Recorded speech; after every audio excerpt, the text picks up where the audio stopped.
Hi, I'm just going to make a quick video here about a book that I was very pleased to be able to read, Dissipatio H.G. by Guido Morselli. Guido Morselli is an Italian novelist from the 20th century. He died in 1973 by suicide, and this was his last book that he wrote, and it was not published in his lifetime. Most of his books actually weren't published in his lifetime. NYRB Classics puts this out, and they have another volume of his work that they put out earlier than this, The Communist, which I have not read, but it looks pretty neat, and if I can tell anything from this, it would be high quality and well written. But yeah, this one came out in December of last year, December of 2020, and I had pre-ordered it because I've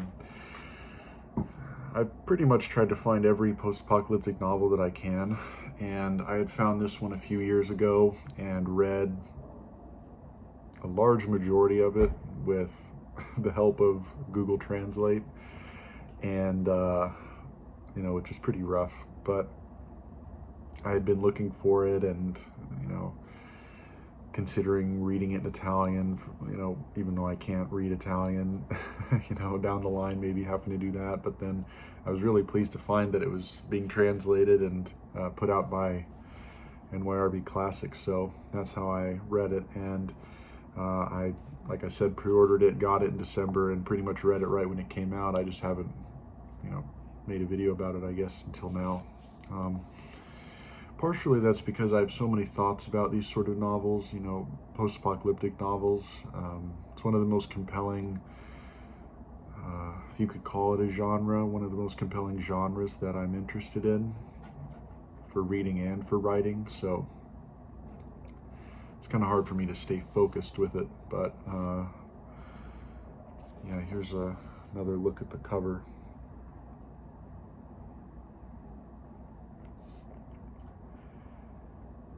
So, a little bit of a plot summary is this is about one guy in Italy, and all the rest of humanity has vanished.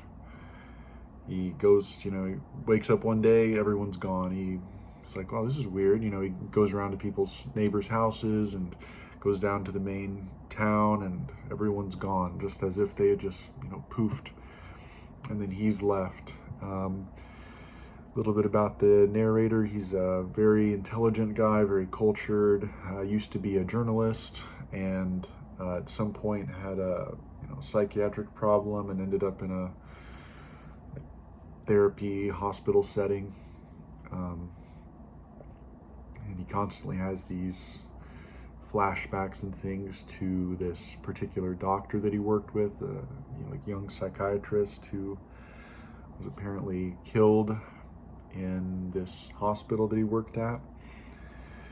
And that's, I'd say, a major theme of this novel. The uncertainty of reality, or the uncertainty of memory, especially, I think, which are tied together, obviously. Especially considering that he's alone completely. He has really no one else to check himself off of, so I think that leads to some of it, at least, in the book itself.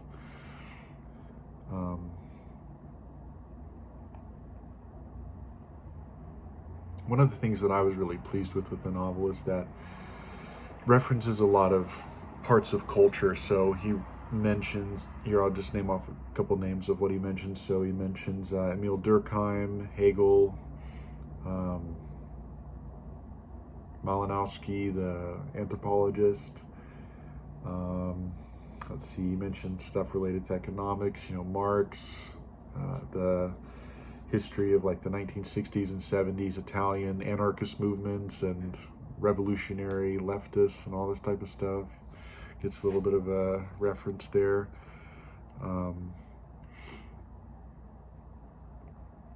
Mentions Montaigne,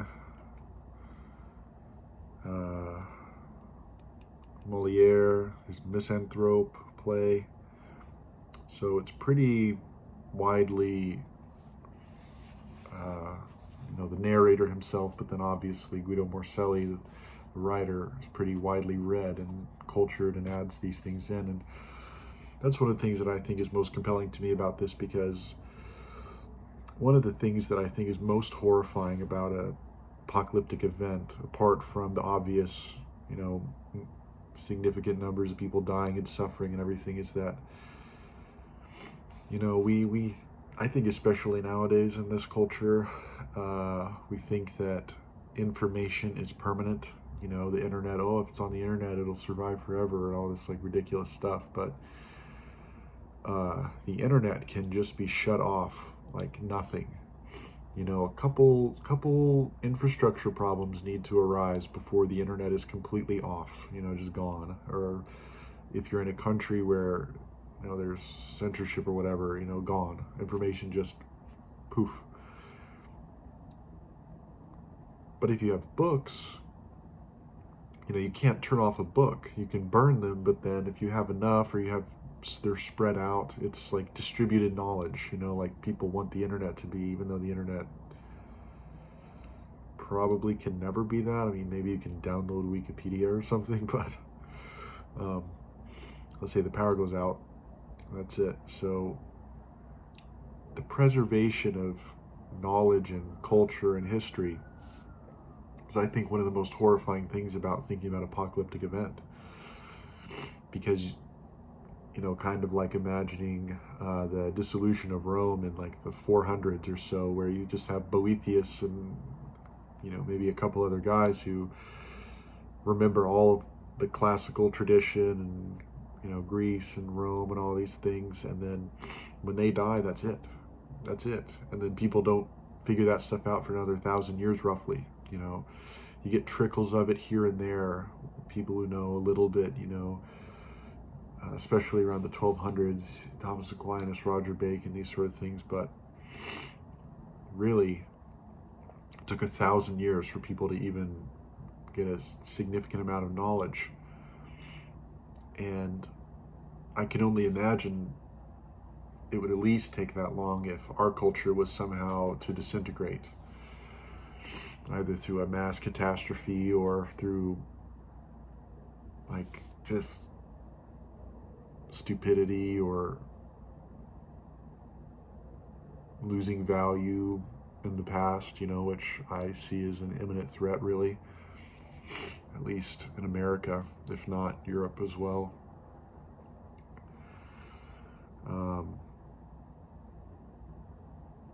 But let's see here. I'll read a little passage so you can get a good idea of what the book reads like. So this is pretty close to the front of the novel. I mean, it's a pretty short novel, though. It's I'd call it a novella, really. It's only about 120 pages. But this is from the beginning part here. So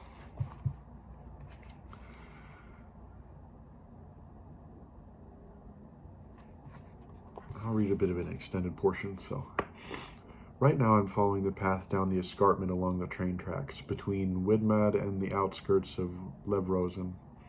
Without seeking it, I found proof that the event is not an illusion, not just my own invention. A family of chamois goats is walking along the tracks, 2 females, a male, and kids. They've come down from the mountains, something that's never happened before in human memory. For that matter, I've seen other good omens too. The birds are making an unholy racket, and their numbers have grown, especially the nocturnal species that have come back in droves, which pleases me because I've always appreciated their musical talents. Owls of all kinds, wood, tawny, long-eared, little, their instincts tell them something they certainly never expected. The great enemy has withdrawn. The air is clear of smoke and fumes. The earth no longer stinks or quakes with terrible noises. Humans, you want to fight pollution? Simple, eliminate the polluting breed. Perhaps this glimpse of spring, albeit cold and fog-bound, has encouraged them too. At sunset yesterday, I listened to a duet between 2 little owls, quite a bit more musical than Levy and Malinowski. One of the 2, the female, distinguished her voice by keeping her call a half-tone off that of her companion, and never varied the sequence except at long intervals, generally the same each time. The melopea, the melodies, are very simple but not, as most say, lugubrious. I joined in, not trying to imitate, repeating a low note barely in tune with theirs, an organ drone. I almost tried some dissonant notes. It didn't seem to displease them. They approached me. We have things in common. We share the woods and the night. I'm nearly as much a nyctalope and a noctivagant, a nighthawk, as they are, and if I sing at night. Except that my vocal cords, unlike theirs, have undergone the nicotine treatment. There I was, commenting on exercising, the end of the world, or whatever this thing is that's happening in front of my eyes. The end of the world? One of the pranks played by anthropocentrism is to suggest that the end of our species will bring about the death of animal and vegetable nature, the end of the earth itself, the fall of the heavens. There is no eschatology that doesn't assume man's permanence is necessary to the permanence of everything else. It's accepted that things might have begun before us, unthinkable that they could ever continue after us. Old Montaigne, who thought of himself as agnostic, agreed with the dogmatics, the theologians on this point. Our death will bring about the death of all things. Come on, you clever, presumptuous fellows, you make too much of yourselves. The world has never been so alive as it is since a certain breed of bipeds disappeared. It's never been so clean, so sparkling, so good-humored.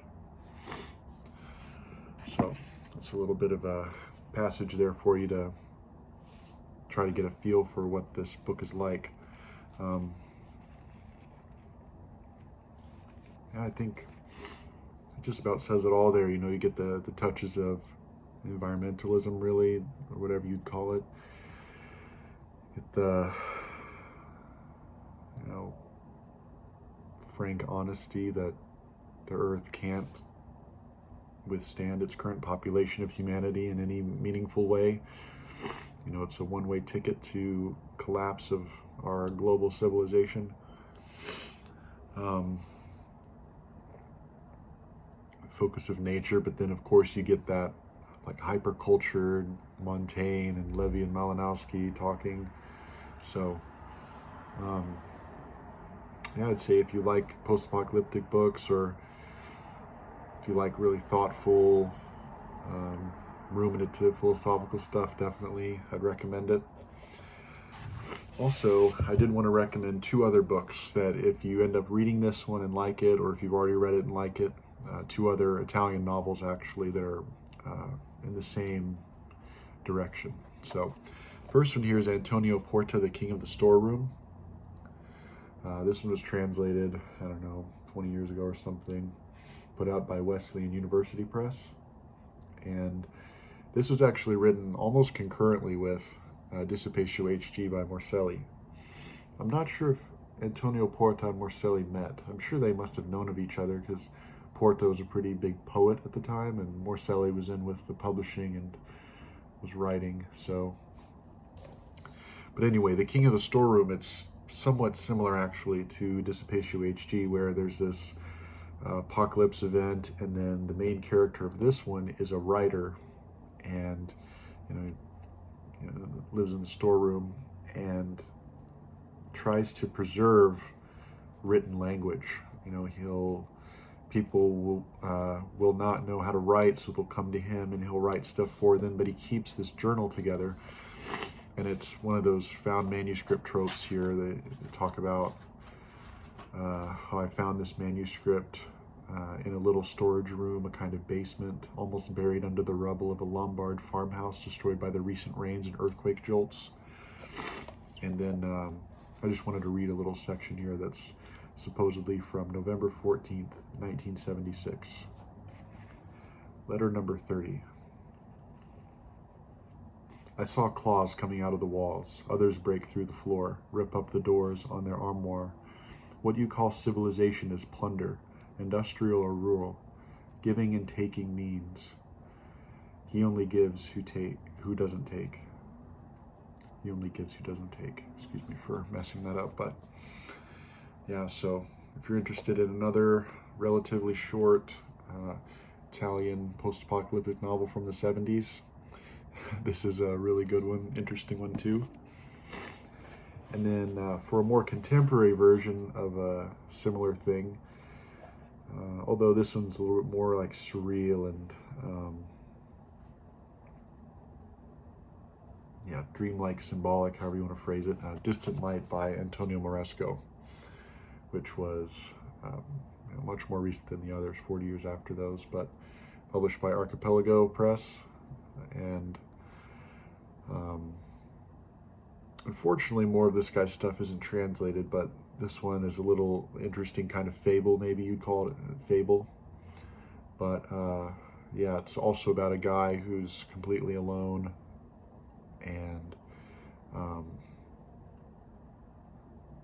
kind of just thinking about things. It talks about science and those sort of themes. So if you're interested in those other two or found yourself liking one of them or whatever, maybe consider this if you haven't read it. So, all right, didn't want this video to be too long, so hopefully you enjoyed it. If you have read Dissipatio H.G, let me know what you thought. Death is a gang boss.